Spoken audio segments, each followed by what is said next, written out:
É um prazer muito grande estar com você, que tem dado o carinho da sua audiência, do seu tempo, do seu ouvir, da sua disposição de prestar atenção e, sobretudo, tem doado, fazendo bem a você mesmo, o seu desejo de que aquilo que está sendo dito possa ser revertido e apropriado por você para o seu bem. Então, se é assim que você me assiste, bem-aventurado seja você. Porque se não for assim, eu não sou o tipo de pessoa que está assim procurando audiência, nada disso. Eu já conheci o poder de todas as audiências do mundo, neste país, em muitos outros países, em muitos lugares, e não senti nada especial. Não consigo ser idiota, não tenho vocação para ser aquele tipo de gente que faz qualquer coisa para ter todo mundo prestando atenção. Não é o meu caso. Eu só quero, de fato, ter a atenção de quem, recebendo essa atenção sincera da minha parte, deseja ouvir, ponderar, ver se é verdade e, se for verdade, tiver o desejo de praticar. Do contrário, ficar me assistindo por qualquer que seja a razão, eu garanto a você, falando com todo amor, não fará bem a você. Não faz bem ouvir uma pessoa que está falando a verdade apenas por qualquer outra razão.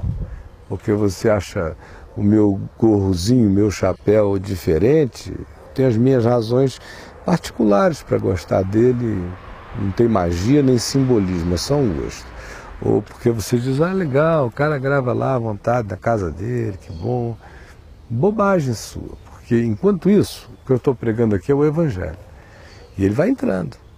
E se você não está com disposição de apropriar-se dele, ele pode produzir um cínico, que é aquele indivíduo que vai ficando impermeável e gosta por razões tolas, plásticas ou comparativas, ou seja lá o que for, por mera curiosidade, que quando vai se tornando crônica, sem que produza no indivíduo apropriações daquilo que na consciência ele diz, eu sei que é verdade, vai gerando um ser impermeável, depois meio cínico e simplesmente diz, legal, eu assisto o Caio Fábio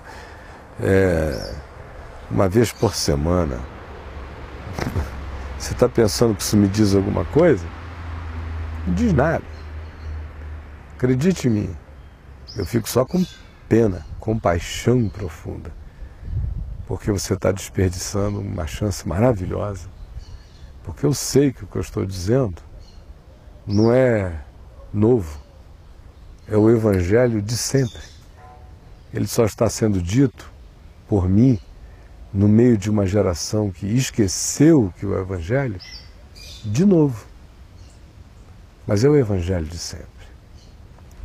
Portanto, meu querido, eu quero convidar você a, sabendo disso, com essa atitude, com esse espírito,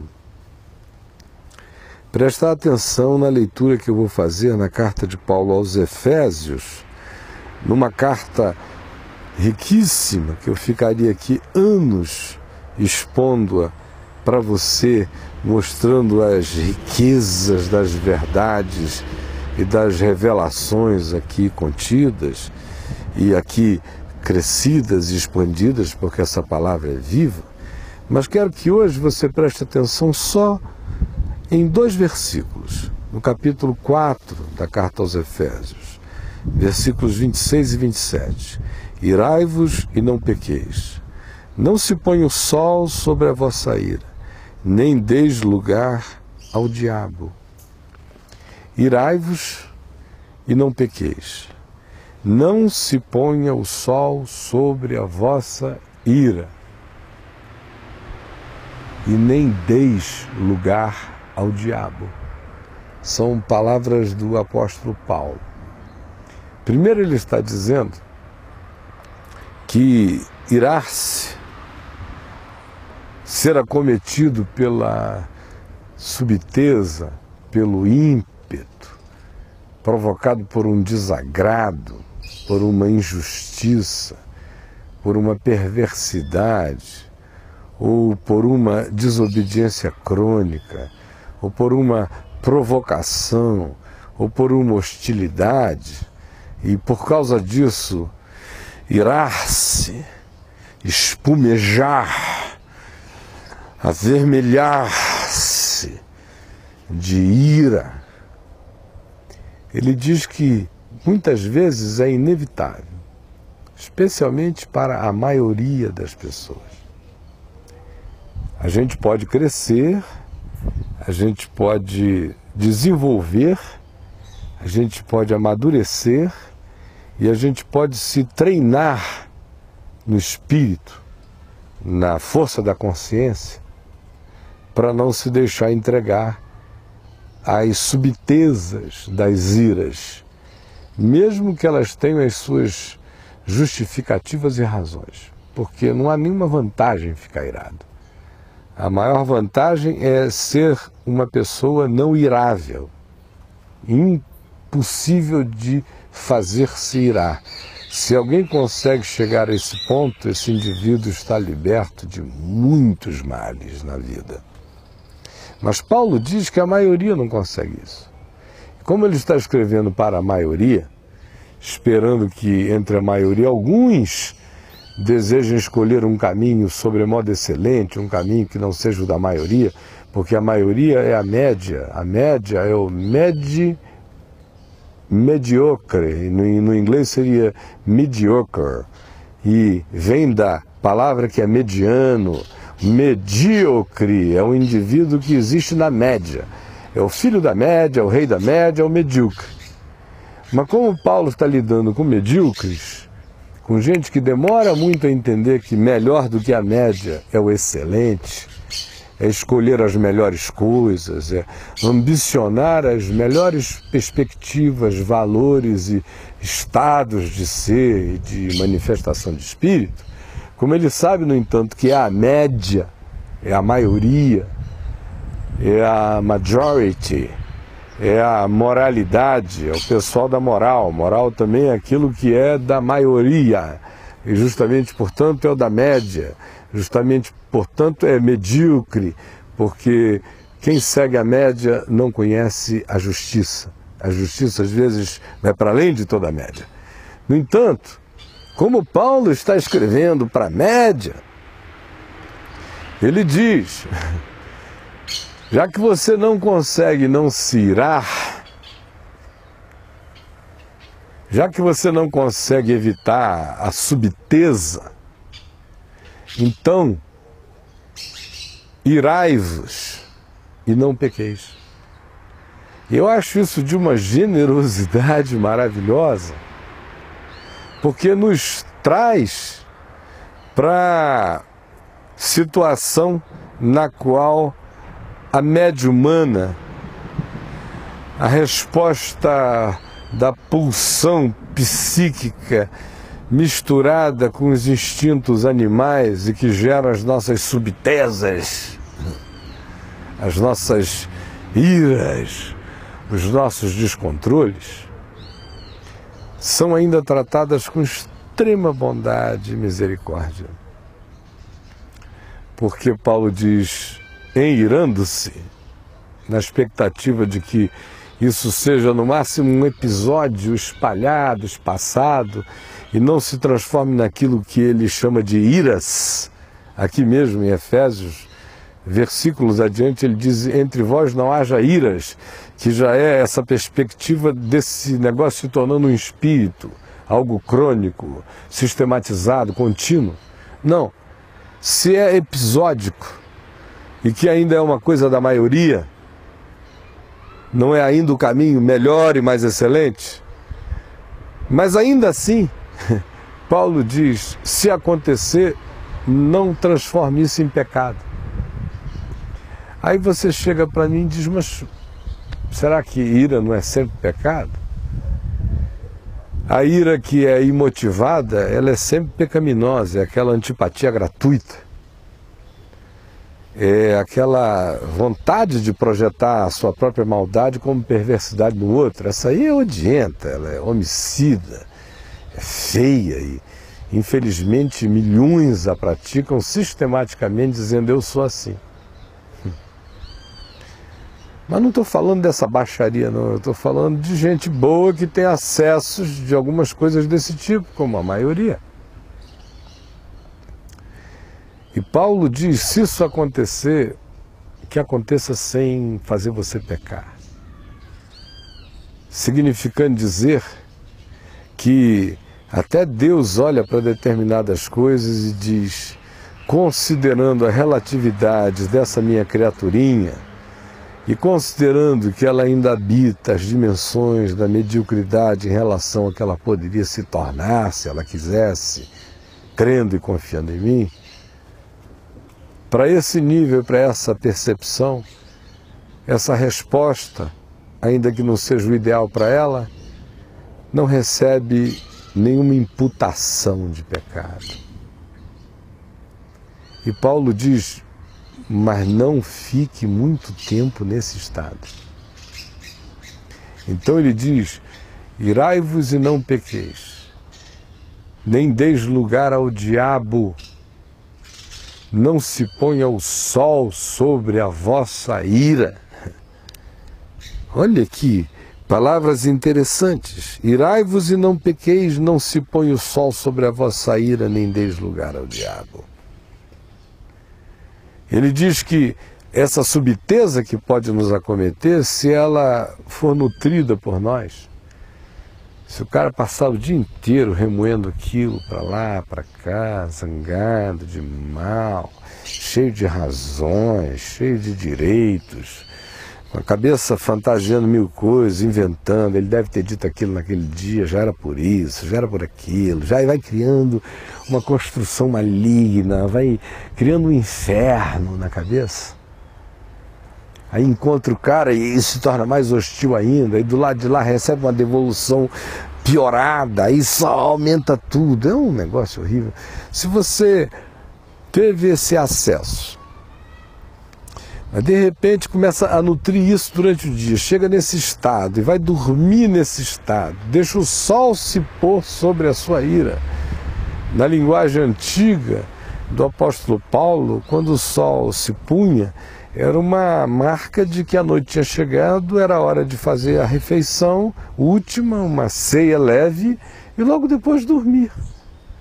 A maioria das pessoas tranquilas dormiam muito cedo na antiguidade, como dormem muito cedo do interior, como dormem muito cedo os caboclos da minha terra, especialmente ainda nas margens de rio que não foram visitadas pelos aparelhos de televisão. Dormem cedo. Ele está dizendo, não vá para a cama com a ira, não vá para a cama com a raiva, não vá para a cama com esse suposto direito de ficar chateado, não vá para a cama com essa razão suicida, porque aí você vai estar abrindo um espaço para o diabo. Dormir sobre a ira é sempre abrir espaço para o diabo. O diabolos, o divisor, é aquele que entra nessas fendas da nossa existência, nessas penhas, nessas lascas, nesses mouros, entra ali. Aí entra e vai botando as raízes para dentro e vai para o inconsciente. Por isso é que ele diz, não durma com isso, porque você vai pegar esse produto da doença emocional, do orgulho, do direito suicida, da razão autodestrutiva, disso tudo que você diz é meu direito de sentir, e suicidamente. Vai dormir sobre isso sem saber que você está plantando ovos de serpente no seu inconsciente, você está se alterando, você está dando lugar ao diabo, você está oferecendo ninho ao diabolos, ao divisor, aquele que chega para estilhaçar, para dividir, para esquizofrenizar, para tornar você paranoico, para viver daí em diante suspeitando de iras de pessoas e ir mudando dentro de você mesmo sem notar e ficando aquela pessoa desconfiada, esquisita, mal-humorada, sempre olhando e vendo de onde é que vem a banda, quem é que vai dar a banda mesmo, levantar e te dar a banda, meu irmão. Sempre esperando algum tipo de conspiração contra você, sem saber que foi porque você foi se habituando a dormir com raiva. Às vezes isso acontece com você e a sua mulher. Dormir com raiva 1 dia, 2 dias, 3 dias, você não sabe como você está se piorando fazendo isso, se piorando muito. Se piorando muito. Olha, eu aprendi isso muito novinho na vida, de fato eu aprendi isso antes de me converter. Eu não tenho nenhuma memória, minha existência inteira, de ter dormido jamais, passado um dia com raiva de alguém, dormir com raiva. Ai, com raiva, irado. Eu não tenho essa lembrança. Olha, eu já passei perrengues, mas perrengues que a maioria das pessoas que eu conheço não aguentam a cutícula dessa minha unha aqui de perrengue. E nunca fui dormir com isso. Graças a Deus eu não conheço este sentimento. E quem me conhece um pouquinho sabe que eu não estou aqui de conversa fiada, porque eu tenho confessado a vocês a vida inteira todos os sentimentos que eu conheço, para o bem e para o mal. Esse eu não conheço, mas eu conheço milhões que o conhecem.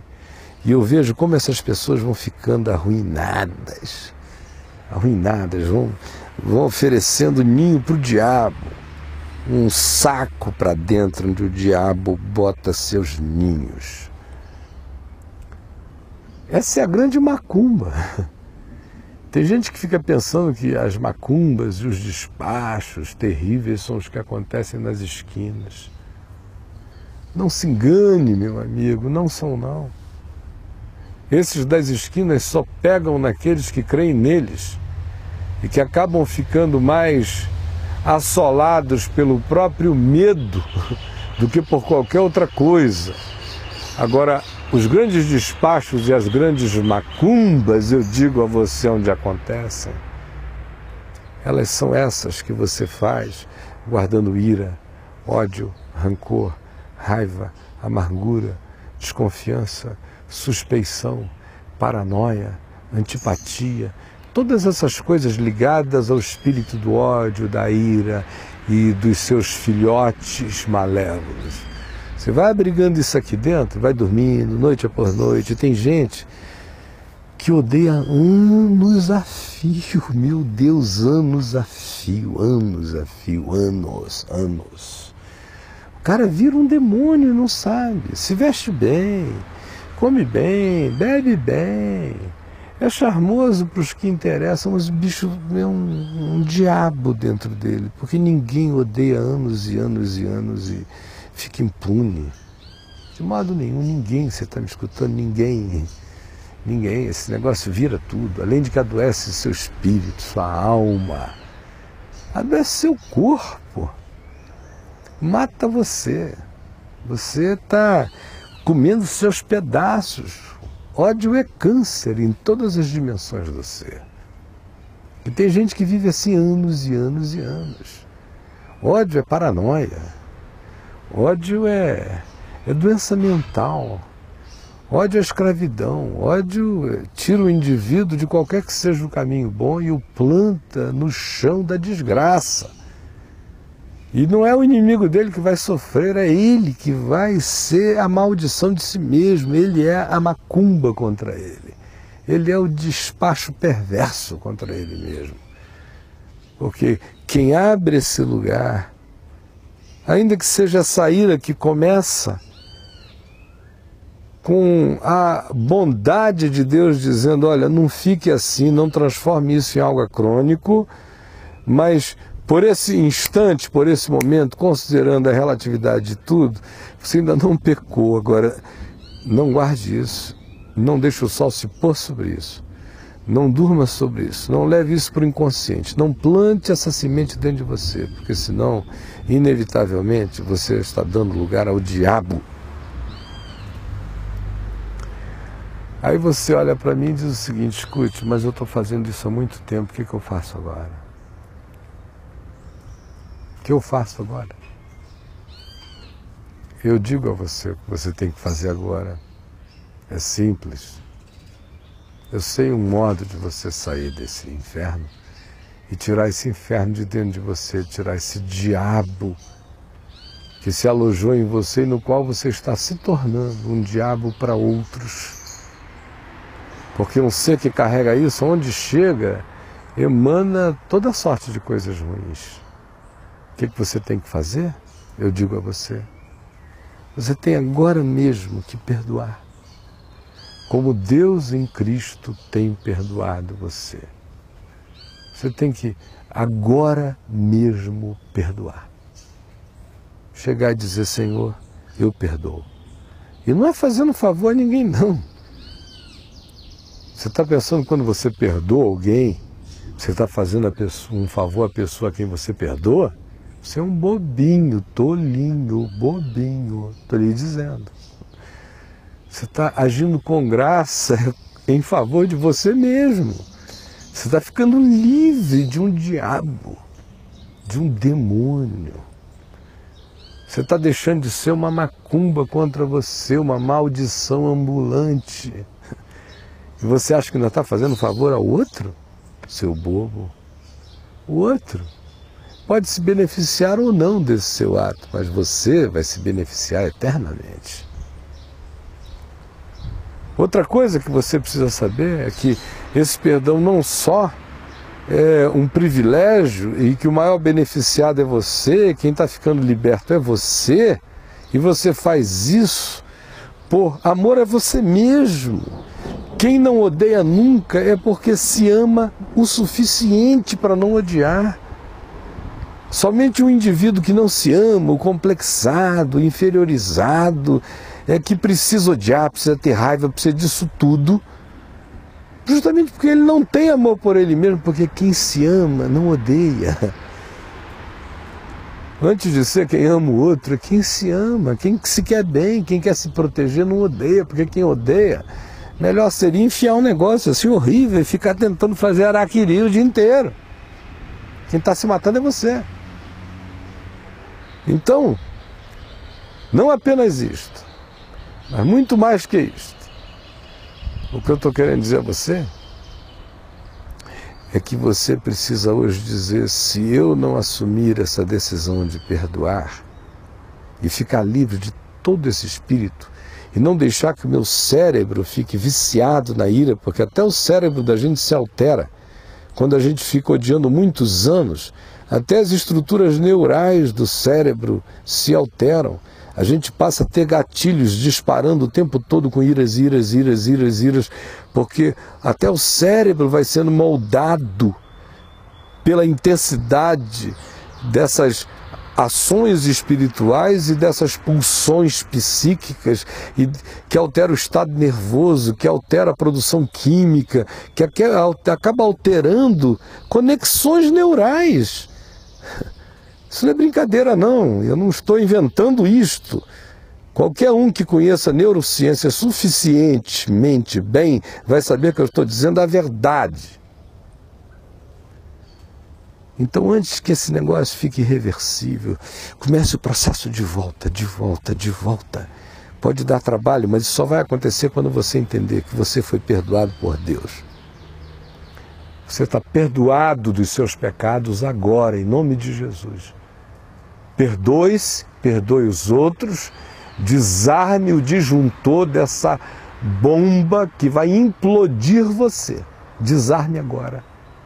Perdoe não como favor a ninguém, como misericórdia por você mesmo. Entendeu o que eu disse? Faça isso e você viverá. Não faça isso e a morte é sua amiga para sempre.